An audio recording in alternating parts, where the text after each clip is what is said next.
খুবই ইন্টারেস্টিং একটা বিষয় নিয়ে ভিডিওর অবতারণা করতে যাচ্ছি এবং তার আগে সবাইকে নববর্ষের শুভেচ্ছা জানাচ্ছি।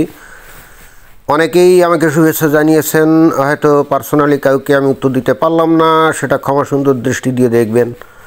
তবে অবশ্যই সবাইকেই আমি নববর্ষের শুভেচ্ছা জানাচ্ছি যে আপনাদের 2025 সাল সুখ এবং সমৃদ্ধি বয়ে নিয়ে আসুক আপনাদের জীবনে।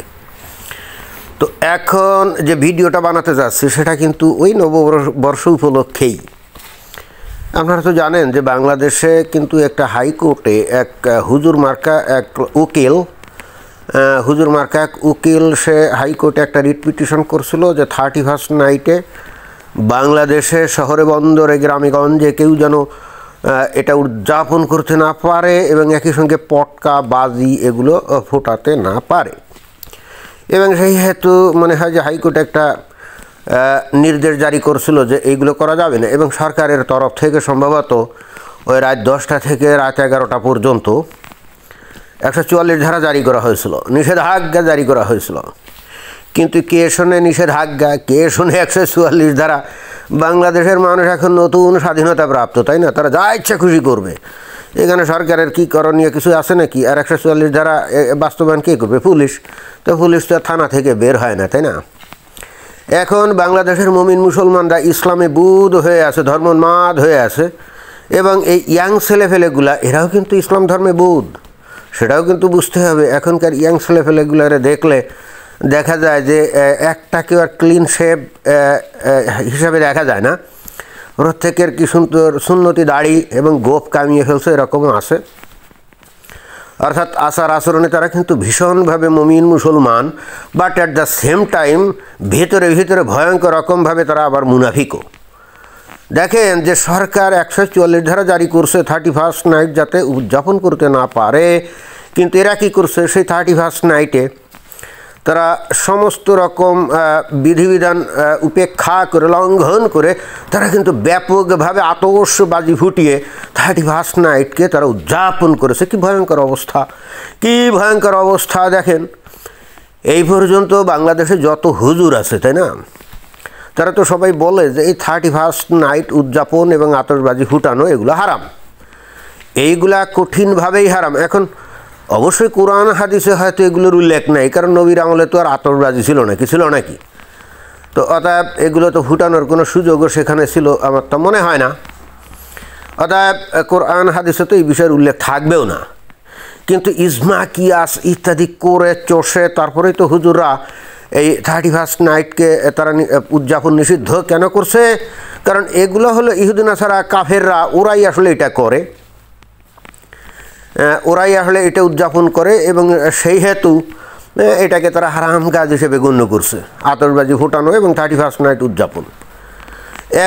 এখন যারা নাকি এই আতশবাজি ফুটিয়েছে তারা কি জানে না? এটা 100% জানে, কিন্তু দেখেন তারপরও তারা নিজেদেরকে নিয়ন্ত্রণ করতে পারে নাই, নিবৃত্ত করতে পারে নাই। অনেক বেকার পোলাপাইনও দেখা যাবে যে বাবার পকেট থেকে টাকা চুরি করে নিয়ে আতশবাজি কিনছে, বুঝছেন? আবার সে কিন্তু 5 ওয়াক্ত নামাজও পড়ে, এবং সে কিন্তু প্রচণ্ড ধর্মান্ধ। সে হুজুরদের এই ফতোয়া জানার পরও বাবার পকেট থেকে টাকা চুরি করে নিয়ে আতশবাজি কিনে তারপর সে কিন্তু রাতে এই হারাম কাজ করছে। এখন চিন্তা করে দেখেন তো, এগুলাকে আপনি কিভাবে লাইনে আনবেন? আমরা তো এই যে 5 আগস্টের পর আমরা শয়নে স্বপ্নে সবসময় কল্পনায় আছি যে কবে সরকারিভাবে হয়তো বাংলাদেশকে একটা ইসলামী প্রজাতন্ত্র ঘোষণা করা হবে, বাংলাদেশে শরিয়া শাসন প্রতিষ্ঠিত হবে একেবারে 100%, এবং বাংলাদেশ হবে ইসলামের একেবারে দারুল ইসলাম, তাই না? দারুল ইসলাম হবে বাংলাদেশের মানুষ ইসলামী শাসনে সুন্দরভাবে বসবাস করে আল্লাহ বিল্লাহ করবে, আলহামদুলিল্লাহ সুবহানাল্লাহ বলবে, রোজা নামাজ হজ যাকাত করবে, এবং অতঃপর যখন মারা যাবে অ্যাটলিস্ট কিয়ামতের মাঠে যেদিন হাজির করা হবে আল্লাহর কাছে অন্তত বলতে পারবে যে হে আল্লাহ, বাংলাদেশে 90%-এর বেশি মুসলমান ছিল এবং আমরা সবাই মিলে তোমার শাসনই কায়েম করছিলাম, নবীর শাসনই কায়েম করছিলাম। এবং এই হেতু এটা বিশ্বাস করার যথেষ্ট কারণ আছে যে আল্লাহ খুব প্রীত হয়ে প্রত্যেককেই একেবারে বেহেশতে চালান করবে, যেখানে নাকি তাদের প্রত্যেকের জন্যে 72টা তন্নি তরুণী হুর অপেক্ষমান আছে, না? এটাই তো। কিন্তু দেখেন দেখেন সামান্য এই 15-20-30 বা আধা ঘন্টা নাইলে বড়দের 1 ঘন্টা এই যে কর্মকাণ্ডটা করলো, এই যে 31st নাইট উদযাপন করলো, আতরবাজি ফুটালো, এই যে উল্লাস করলো, তাহলে এরা কি মুনাফিক হয়ে গেল না? আল্লাহর নির্দেশ অমান্য করলো, নবীর নির্দেশ অমান্য করলো এবং হুজুরদের ফতোয়া অমান্য করে এই যে গুনাহ খাতার কাজ করে ফেললো। এখন তাহলে এদের ভবিষ্যৎ কী হবে বলেন?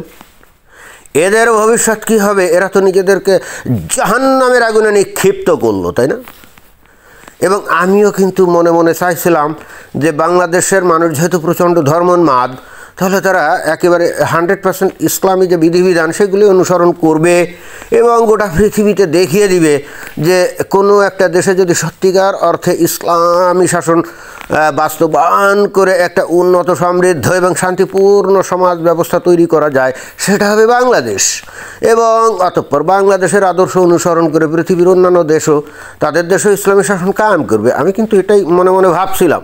অর্থাৎ অন্য কথায় বাংলাদেশ গোটা পৃথিবীর সামনে একটা দৃষ্টান্ত অনুসরণ করবে।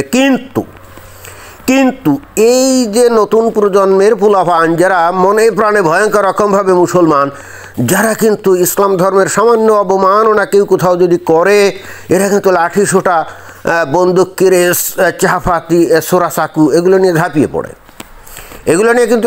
পড়ে। But at the same time এই যে সরকারি নিষেধাজ্ঞা বাদই দেন, ওইটা তো আর এরা মানতে বাধ্য না, কারণ এদের কাছে ইসলামের বিধানটাই হলো সর্বোচ্চ গুরুত্বপূর্ণ বিষয়। সরকার কি বললো না বললে এগুলো এরা কেয়ার করে না। তা সেই ইসলামী বিধি অনুযায়ী এই যে ইহুদি নাসারা কাফেরদের যে উদযাপিত এই যে 31st নাইট এরা উদযাপন করলো, এদের কি কলিজায় এতটুকু ভয় নাই? আল্লাহর ভয় নাই? দোজখের আগুনের ভয় নাই? এরা কি করলোটা কি? আর এই ধরনের মুনাফিকি চরিত্র নিয়ে এরা বাংলাদেশে ইসলামী শাসন কায়েম করতে চায়। আমি আসলে যে জিনিসটা মাঝে মাঝে বুঝি না, যে বিনোদনের জন্য যদি তোমরা এতই ছটফট করো, চিত্ত বিনোদনের জন্য যদি এতই ছটফট করো, তাহলে আজকে তোমরা বাংলাদেশে এই যে সাংস্কৃতিক যত কর্মকাণ্ড সবই তো বন্ধ হয়ে গেছে। এখন দেখবেন না যে বাংলাদেশে নতুন কোনো শিল্পী, মানে সঙ্গীত শিল্পীর আবির্ভাব ঘটে, নৃত্যশিল্পীর আবির্ভাব ঘটে, কোনো নতুন চিত্রনায়কের আবির্ভাব ঘটার কথাও না, কারণ এগুলো তো সব হারাম, তাই না? এইগুলো বন্ধ করে দিয়ে এই যে বাংলাদেশে এখন ওয়াশ কালচার চালু হয়েছে, যেটা নাকি এখন হয়ে গেছে মানুষের কাছে বিনোদনের মাধ্যম। তো এটাও তো একটা হারাম কাজ, কারণ ইসলাম তো কোনো বিনোদনের মাধ্যম না। অথচ বাংলাদেশের মুমিন মুসলমানরা এবং একই সঙ্গে হুজুররা এই ওয়াজকে, অর্থাৎ আল্লাহ নবীর ব্যাপারে বক্তব্য বিবৃতি, ইসলাম নিয়ে বক্তব্য বিবৃতি, এইটাকে তারা বিনোদন বানিয়ে একটা হালাল জিনিসকে তারা কলুষিত করছে, তাই না? আমরা তো সেটা দেখি। আর যেটা নাকি পবিত্র একেবারে নিষ্কলুষ আনন্দ, ধরুন পটকা হুটাইলো, নাইলে আতশবাজি হুটাইলো, এটাতে মানে আল্লাহ খুশি হবে কী কারণে? এটা তো মানে কমন সেন্সে তো সেটাই মনে হয়, তাই না? বা 31st নাইট হোক আর 1 জানুয়ারি হোক, যে কোনো একটা কিছু পালন করলো তো তাতে আল্লাহ অখুশি বা হবে কেন? এটা হলো কমন সেন্সের কথা। কিন্তু এই ওয়াজি হুজুররা, এই আলেমরা, তারা কিন্তু বলে এটা এই কারণে হারাম যেহেতু এটা ইহুদি নাসারা কাফেরদের অনুষ্ঠান। যুক্তি হিসাবে ঠিক, ইসলাম অনুযায়ী যুক্তি হিসাবে ঠিক। তো তাহলে সেই ইসলাম তো এই যে এই নতুন প্রজন্মের লোকদেরকে কোনো বিনোদন দিচ্ছে না। আর পৃথিবীতে মানুষ বিনোদন ছাড়া বাঁচতে পারে নাকি? পৃথিবীতে মানুষ খেলে আল্লাহ বিল্লাহ করবে, বিয়ে শাদী করবে, বাচ্চা কাচ্চা উৎপাদন করবে, তারপরে কাজকাম করবে, আয় উপার্জন করবে, কোনো বিনোদন নাই, কিচ্ছু নাই, চিত্ত বিনোদন নাই। তো তাহলে এরা কীভাবে বাস করবে? মানুষ তো আর জঙ্গলের পশু না। এমনকি জঙ্গলের পশু তাদেরও কিন্তু বিনোদনের দরকার পড়ে, আমরা দেখি। বাট হুজুররা যেটা বলতে চায় যে মুসলমানের জীবনে কোনো বিনোদন নাই, তাহলে তারা কি রোবট? তারা কি জম্বি? দেখেন এই নতুন প্রজন্মের পোলাপান ঠিকই বোঝে যে বিনোদন ছাড়া বাস করা যায় না। তো তাই যদি তারা মনে করে এবং এটা ছাড়া যদি বাস করা নাই যায়, তাহলে বাংলাদেশের থেকে তোমরা সাংস্কৃতিক কর্মকাণ্ড একেবারে উচ্ছেদ করে ফেলছো কেন? এই পোলাপানগুলোই কিন্তু কিছুদিন আগে ওই যে শিল্পকলা একাডেমিতে গিয়ে সেখানে নাটক হচ্ছিল না, তো সেটা কিন্তু বন্ধ করে ফেলছে এরাই, যারা নাকি আতশবাজি পুড়িয়েছে, বুঝছেন? এখন বলেন তো এই ধর্মান্ধ জাতি, এমনিতে সবাই তো ধর্মান্ধ আছে, আর যারা নতুন প্রজন্ম তারাও কিন্তু ধর্মান্ধ, তো এরা আসলে দেশকে কোথায় নিয়ে যাবে বলেন তো? এরা এই একবিংশ শতাব্দীতে দেশকে আসলে কোথায় নিয়ে যাবে? নিশ্চিত অন্ধকার ভবিষ্যতের দিকে নিয়ে যাবে, তাই না? এবং তখন যখন এরা একটা পর্যায়ে বাংলাদেশে দেখবেন যে দুর্ভিক্ষ, মহামারী এগুলো ব্যাপক আকারে কিন্তু শুরু হবে, তখন আবার এরা চিৎকার করে এই ইহুদি নাসারা কাফেরদের কাছে কি বলবে জানেন? আমাদেরকে বাঁচাও, আমাদেরকে বাঁচাও, আমাদেরকে বাঁচাও। কিন্তু তখন কি তারা বাঁচাতে আসবে? এদেরকে কী কারণে বাঁচাতে আসবে বলেন? এরা নিজেরাই তো নিজেদের পায়ে কুড়াল মেরে গোটা দেশ ও জাতিকে ধ্বংসের দিকে নিয়ে যাচ্ছে, অন্ধকারের দিকে নিয়ে যাচ্ছে। এরপর যখন এরা ভয়ঙ্কর রকম কষ্ট দুঃখের মধ্যে থাকবে, তখন ইহুদি নাসারা কাফেরদেরকে বলবে যে আমরাও মানুষ, আমাদেরকে বাঁচাও। জি না, আমার ধারণা তখন বাঁচাতে আসবে না। সুতরাং সাধু সাবধান, ভাবিয়া করিও কাজ, করিয়া ভাবিও না। এখনও মাথায় অনেকখানি ঘিলু আছে, চিন্তাভাবনা করো যে ভবিষ্যতে তোমরা আসলেই সুন্দর শান্তিপূর্ণভাবে সভ্য মানুষ এবং জাতি হিসাবে বাস করতে চাও কি না। এই যে এত কথা কেন বলছি? আমার খেয়ে দিয়ে কোনো কাম আছে? ঘরের খেয়ে বোনের মোষ তাড়াই, তাই না? কেন এইগুলা করি? আমি তো তোমাদেরকে ভালোবাসি, আমি বাংলাদেশকে ভালোবাসি, দেশ বিদেশে ঘুরি, এবং আমি জানি যে এই দেশ বিদেশের মানে বাইরের দেশের তুলনায় বাংলাদেশ কোন অবস্থানে আছে। তো এটা তো আমার ভাল লাগে না, এটা তো আমার ভাল লাগে না।